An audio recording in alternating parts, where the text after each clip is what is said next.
अऊज़ु बिल्लाहि मिनश्शैतानिर्रजीम बिस्मिल्लाहिर्रहमानिर्रहीम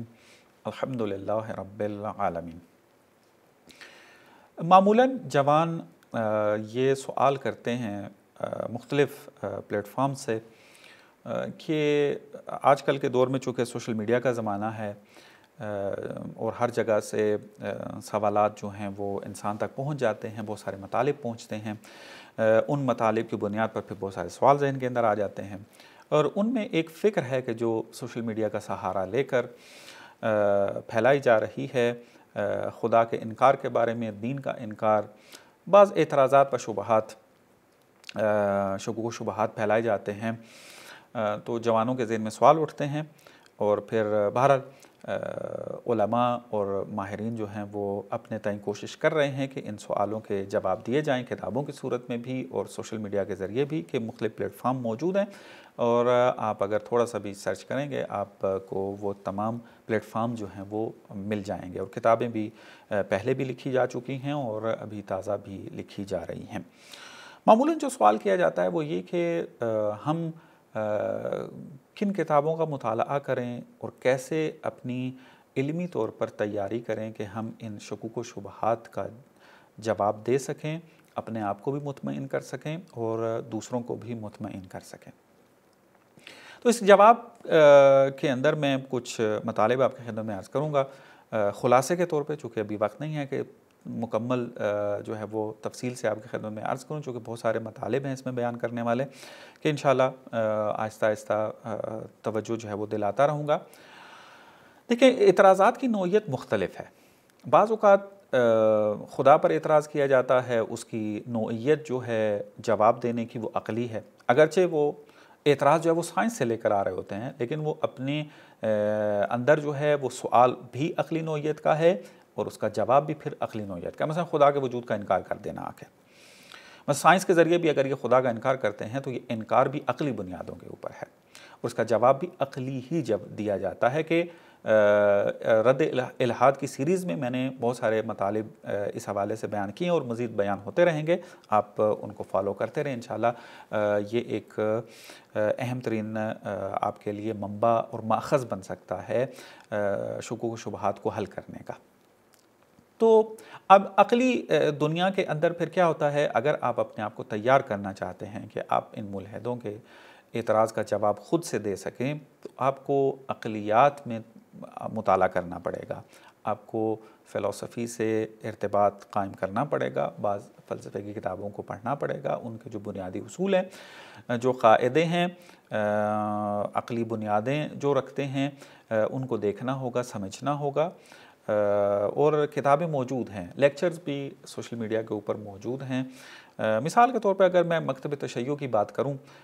तो यहाँ पर फ़लसफ़ा इस्लामी जो है वो बड़े गहराई के अंदर जाकर जो है वो तदरीस किया जाता है। बहुत सारी किताबें लिखी जा चुकी हैं, लिखी जा रही हैं, बहुत सारे दुरूस इनके जो हैं वो उर्दू ज़बान के अंदर मौजूद हैं और आते रहेंगे। तो आप जो है वो मसलन बिदायतुल हिकमा है या मसलन फ़लसफ़ा मुक़द्दिमाती के उन्वान से बाज़ किताबें हैं, उनसे हतमन जो है वो सरोकार रखें, चूँकि बहुत सारे इनके मुग़ालते और फ़ैलेसीज़ जो हैं वो अगर किसी फ़लसफ़ा इस्लामी के माहिर की किताब का अगर आप मुताला कर लेंगे, ख़ुद ब ख़ुद आपके ज़हन में वो जवाब आना शुरू हो जाएंगे। इस तरीके से वो क़वाइद जो हैं वो सलाहियत रखते हैं इनके शकूक व शुबहात का जवाब देने के लिए। और मकतब अहले सुन्नत की अगर मैं बात करूँ तो अगर आप उनके निसाबी किताबों की तरफ रुजू करेंगे तो वहाँ पर भी आपको कोई ना कोई फ़लसफ़े की किताब मिलती है, वरना शख्सियात तो मौजूद रही हैं, जैसे जनाब फ़ख्र राज़ी हैं, अगरचे ये एक तनक़ीदी ज़हन रखने वाले थे और बहुत सारे इनके नज़रियात जो फ़लसफ़े के हैं उन पर इन्होंने तनक़ीद किया, लेकिन एक बुनियादी तौर पर एक फ़लसफ़ी शख्सियत इनको कहा जा सकता है। और इनकी किताबों से इस्तिफ़ादा करें तो बहुत सारे इनके बातों में फ़लसफ़ियाना उसूल मिल जाते हैं कि जो मुल्हिदों को जवाब देने में आसानी हो जाती है। और इस तरह की बहुत सारी और शख्सियात हैं। बाज़ जो हैं एतराज़ात की नौइयत जो है वो मसलन क़ुरान से मसलन रिलेटेड है, रिवायात से रिलेटेड है। मसलन आते हैं कुरान की कोई आयत पकड़ते हैं, कहते हैं कि देखें जी इस आयत के अंदर जो है वो ये मतलब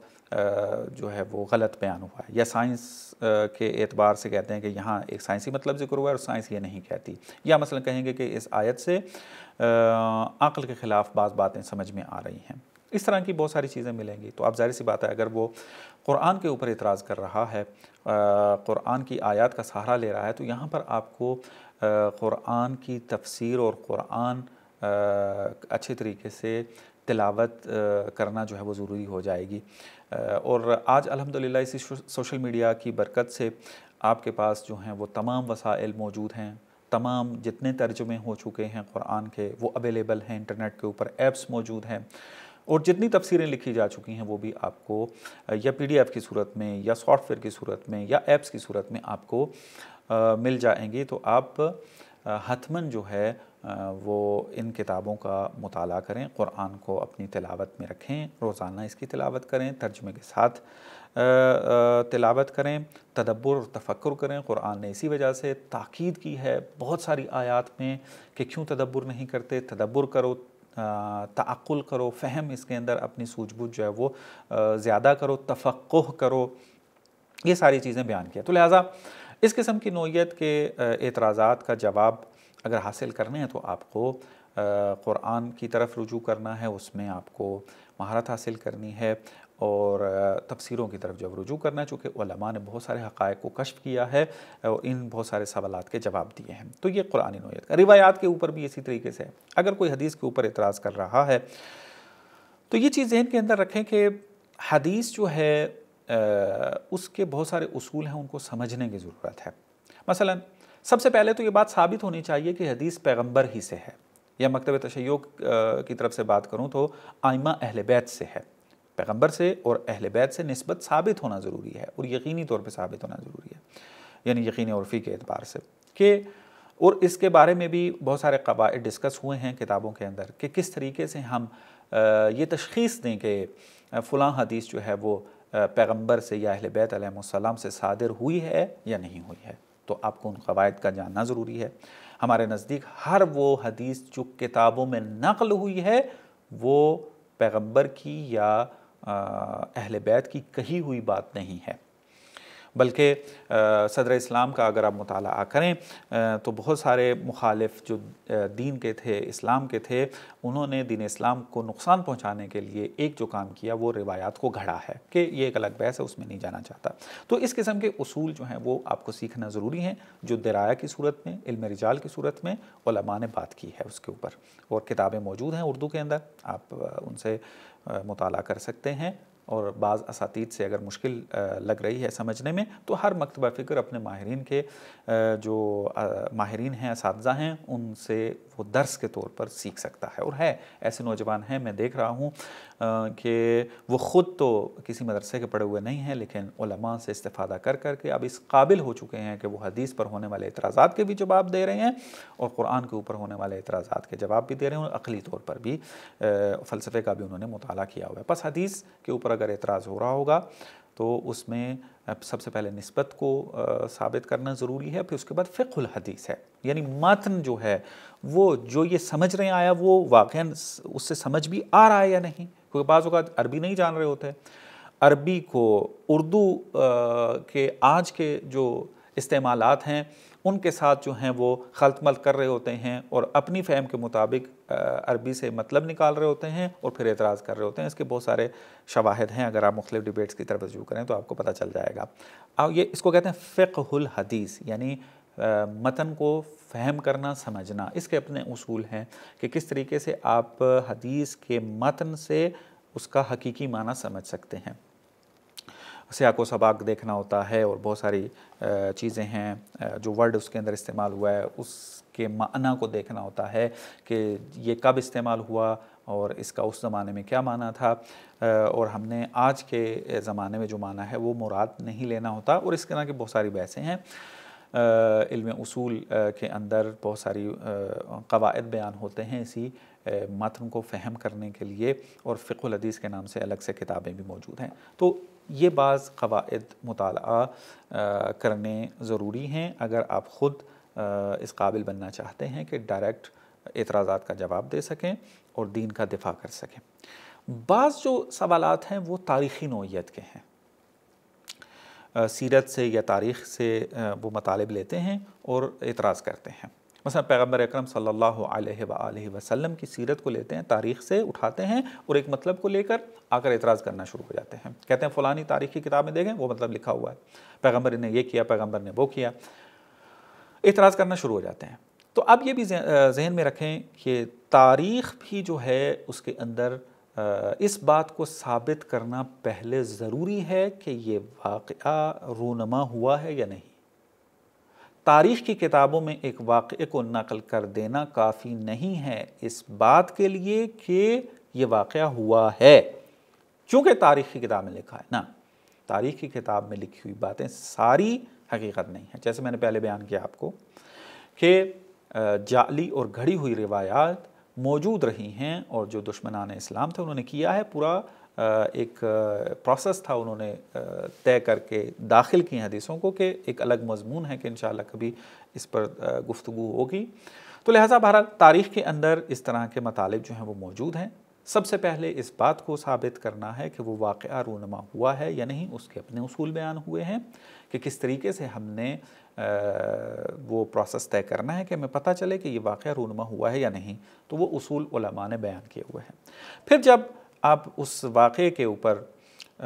ईमान ले आएंगे, ईमान से मुराद यानी आपको पता चल जाएगा, यकीन हो जाएगा कि वाक़या रूनमा हुआ है। अब देखना यह है कि उसमें ज़िक्र क्या हो रहा है, वो किस सियाक़ में ज़िक्र हुआ है, कहना उसका पैगाम क्या है, ये सारी चीज़ें जो हैं वो समझना ज़रूरी हो जाती हैं, फिर जाकर नतीजा निकलता है। आप अगर इन सारी चीज़ों को मुख्तसर तौर पर भी अगर पढ़ लेंगे तो आपके सामने बहुत सारे जो सवालात हैं वो जवाब उसके देते हुए नज़र आएंगे, यानी आपके लिए वो सवालात हल हो जाएंगे, आप दूसरों को भी काने कर सकेंगे। लेकिन थोड़ी सी ये ज़हमत है, इतनी बड़ी नहीं है, अगरचे ये जो इतना सारा मैंने बयान किया है